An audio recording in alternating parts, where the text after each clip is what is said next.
kabar bahagianya nih sekarang lagi hamil, bisa diceritakan udah berapa bulan? Udah baik, bahagia, sehat, udah 8 bulan, insya Allah bentar lagi. 8 jalan. 8 jalan. Si calon Berarti bulan depan seperti itu Kak Dinda? Insya Allah bulan depan. Awal ya? sudah berapa persen persiapan kelahiran seperti apa nih Ray dan juga Dinda? Mana ya? Anak kedua kan? Ya baru aja kemarin kita beli beberapa baju lagi karena memang tadinya sempat mikir karena sama-sama cowok kan, yang pertama cowok, yang kedua cowok, pakai aja dulu yang punya abangnya karena kan mubazir kan sayang. Tapi ternyata pas dicek Karena apa ya, masih excited juga kan, maksudnya walaupun sama cowok tapi kayak pengen ngasih yang terbaik, Iya. nyari lagi. Cuma memang ada beberapa barang yang ya udah yang punya abangnya dipakai lagi kayak gitu. Kalau untuk nama udah ada persiapan belum untuk si calon anak kedua ini? Udah ada tapi belum, istilahnya kalau misalnya bangun rumah belum finishing, jadi masih nyari tahu artinya lagi.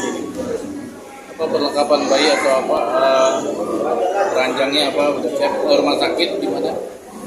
rumah sakit udah ada, kebetulan kita juga milih rumah sakit yang sama dengan abangnya. Yang pertama di rumah sakit di RSI Bina Medica, karena memang udah kenal juga sama dokternya, dokter Adriana, makanya ya udah percaya aja sih gitu. Terus kalau perlengkapannya paling lebih ke baju-baju ya, Baju terus apa? yang kita persiapin. Bedong ya, bedong. Iya. Bedong kayak gitu.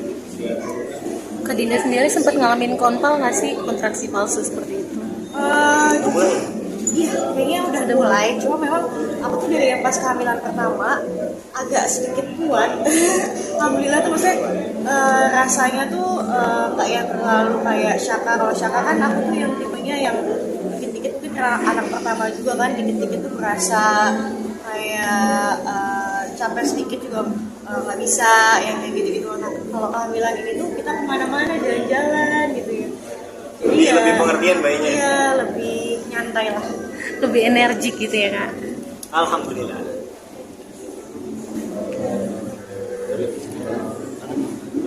Dinda mungkin sedikit dong yang lagi rame nih gitu. Aduh, apa tuh? yang lagi viral-viral nih tentang itu. Pandangan kalian seperti apa sih? Ya kalau kita, karena emang kita tidak di situ, kita selalu meyakini, kita selalu menghargai apapun keputusan orang. Cuman mungkin apa ya? Mungkin kita nggak banyak bisa komen karena kita nggak merasakan apa yang orang lain rasakan. Kita nggak pernah tahu struggle orang seperti apa. Kita nggak tahu apa alasan dibalik dia ataupun siapa itu mengambil keputusan child free. Karena balik lagi trauma orang itu beda-beda. Kita nggak pernah bisa tahu sedalam-dalamnya. Mungkin kalau misalnya adik tidak sepaham sama kita cukup menghargai pilihannya dia dan memaksimalkan apa yang menjadi pilihan kita. Kemarin sama Dinda sempat ke ini juga ya, Jepang ya? Jalan-jalan Iya, sebelum kuat ya. banget. Ini seperti apa tuh perjalanan di sana? Kuat banget dia. Lagi hamil juga lagi kan Dinda? Wah, itu seru banget sih. Ditambah juga aku tuh sama Ri lebih banyak naik kereta gitu kan, karena memang seru banget gitu di sana. Dan alhamdulillah aku tuh masih yang bisa pakai sepatu boots yang agak tinggi gitu, padahal lagi hamil. Cuma Dan, memang dan dia doyan banget belanja di sana. enggak. Kita bawa koper 3, pulang 6. Aduh. Nah, itu Terus yang lucunya itu dia walaupun perutnya udah besar banget sambil jalan sih. Aduh ya aku udah bega tapi nggak tahu pengen belanja terus ngapain. Bawaan bayi kan? iya. Enggak sih, itu emang biasa emaknya sih. Enggak. Jangan difitnah bayi. Jadi memang kehamilan kali ini tuh selain aku lebih aktif ya, aku tuh kayak pengen cantik aja gitu, rasanya kayak pengen beli baju atau pengen apa kayak gitu tuh buat diriku gitu. Sempat mikir jangan anak perempuan kali ya, tapi ternyata laki-laki. Tetap aja perempuan ada sisinya lagi. Tapi kemarin sebelum pergi ke Jepang itu sempat konsul berarti sama dokter gimana harus gas endornya. Ya, sempat konsul pastinya karena memang kan takut ya kalau memang nggak boleh ya pasti nggak akan berangkat. Dan kita juga mepet banget, jadi pulang dari Jepang itu tuh beberapa kayak seminggu atau 2 minggu kemudian tuh aku udah nggak boleh naik pesawat lagi. Jadi benar-benar memaksimalkan sebelum akhirnya nanti lahiran terus harus ngurusin bayi kan, pasti bayi juga nggak bisa langsung naik pesawat gitu, kayak maksimalin di situ. Itu sih. Oke, Ray Dinda, sedikit dong, gimana melihat teman kamu, sahabat kamu Rizky Bilar yang makin kesini tuh udah punya pengalaman religi, hijrah? Bahagia dong, bahagia karena apa ya, kita juga melihat secara pandangan kita mereka makin romantis, keluarganya sehat, anaknya juga sehat, makin lucu banget jadinya ya. Dan Cuman kalau kita ngelihat teman kita ada yang jadi lebih positif tuh ya pasti kita senang. karena kalaupun apa yang menimpa mereka ataupun siapapun teman kita pasti selalu ikut bersedih juga, terus kita ikut mendoakan semoga memang mendapat jalan kedua. Ternyata mereka makin kesini makin menginspirasi banyak orang juga. Terus kalau yang kita lihat makin bahagia, makin gak pikirin apa kata orang. Oke, terakhir kontak sama Rizky Bilar itu kapan kalau boleh tahu? Kemarin aku baru photoshoot tapi sama Lestinya sih. Ada niatan buat ketemu Konten gitu? bareng. Konten bareng. Kalau sama Lesti karena memang kita satu grup gitu, jadi ya setiap bulan sih memang ketemu. Sebulan sekali memang ketemu.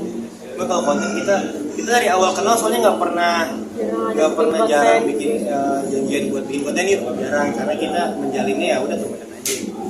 Kalau dari Ray ini ada niatan untuk main bola juga nggak sih bareng Bilar, kan rutin tuh setiap minggu.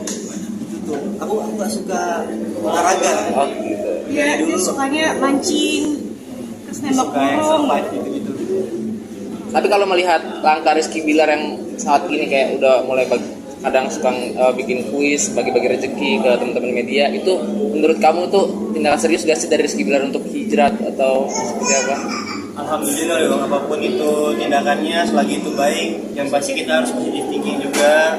Namanya apa ya, tiap orang tuh pengen upgrade diri lebih baik lagi, kita harus support. Karena kalau misalnya orang terlihat minus malah dijudge, giliran orang baik juga dijudge salah salah kan. Jadi biasain untuk siapapun yang nonton juga positive banyak orang, karena apa yang kita pikirin itu yang bakal terjadi ke kita juga nanti. Ada ini nggak sih, belajar dari teman-teman Ray yang sudah melakukan yang mungkin tidak sewajarnya untuk istri. Kalau Ray sendiri sama istri seperti apa? Ya kan banyak sekarang kan suami-suami banyak yang KDRT gitu. Kalau menurut Ray, sayang sama istri seperti apa sih? Menjaga istri. Kita tuh jarang ngeliat ke Kita jarang ikut berita, cuman apa ya, yang pasti tindakan KDRT tidak dibenarkan. Dan baik lagi kita nggak bisa ngejudge om, soalnya apa ya, problem setiap rumah tangga itu beda-beda. Kita nggak pernah tahu kita akan di posisi itu atau enggak. Yang pasti selalu mengedepankan komunikasi, menghargai, karena sebenarnya kalau aku lihat laki-laki itu gampang sih, sebenarnya simple. Laki-laki itu butuh dihargai, perempuan butuh dicintai. Jadi saling kerjasama aja antara suami sama istri, komunikasi. Ambil 8 bulan ini tambah romantis nggak? Berdua. Selalu romantis. Alhamdulillah. Gak tau orang bosen kali ya, tapi nggak apa-apa, kita bahagia versi kita aja, bukan pandangan orang soalnya gitu. Tapi untuk anak kedua ini apa ada persiapan yang paling khusus banget gak sih? Apa ya? Oh, kita paling lagi mempersiapkan bangun rumah sih sebenarnya. Karena memang anak kan nomor 2 gitu. Jadi ya lebih ke situ sih, cuman ya itu ngalir aja sayangnya. Ngalir juga, soalnya kan kita juga lumayan effort juga untuk rumah impian kita ini, jadi santai. Ya. Nah, ya apa sih pelajaran dari anak pertama, kedua yang mungkin belum bisa lancar gitu di anak pertama gitu, apa sih kita tahu? Persiapannya banyak sih ya, karena kan memang kayak misalkan anak pertama mungkin ada yang kurang, misalkan kayak asinya cuma beberapa bulan gitu, atau mungkin ilmunya kurang, kita tambah lagi, kita upgrade lagi di anak kedua ini gitu. Namanya orang tua kan pengen pasti kasih yang terbaik buat anak-anaknya gitu. Tapi kalau tadi kan kalian kan tidak berada di posisi yang tadi dibilang child free gitu, tapi kalian akan ada anak kedua gitu, mungkin bisa diungkapkan gitu sebagai ayah dan ibu muda tuh apa sih yang jadi kekagumannya gitu? Untuk apa nih pendapat untuk child free? Iya, maksudnya kamu kan udah pengen 2 nih, Iya. ya kan? Mungkin sebagai ayah muda dan ibu muda, punya anak tuh gini loh enaknya gitu. Ya, anak tuh anugerah ya, Betul. kita ya anugerah. Seru banget, dan kita bisa jadi lebih belajar juga, karena kan nggak cuma anak yang belajar, tapi kita sebagai orang tua pun juga Jadi banyak belajar tiap hari banget. tuh pengen upgrade terus ya, belajar buat anak. Apalagi mungkin balik lagi beda-beda pandangan ya. Kalau kita pada saat ini kita alami, kita rasakan punya anak tuh anugerah. Bahkan di setiap kita dengar suara dia teriak ataupun dia nangis, itu sesuatu yang bikin kita makin tambah semangat, makin teringat atau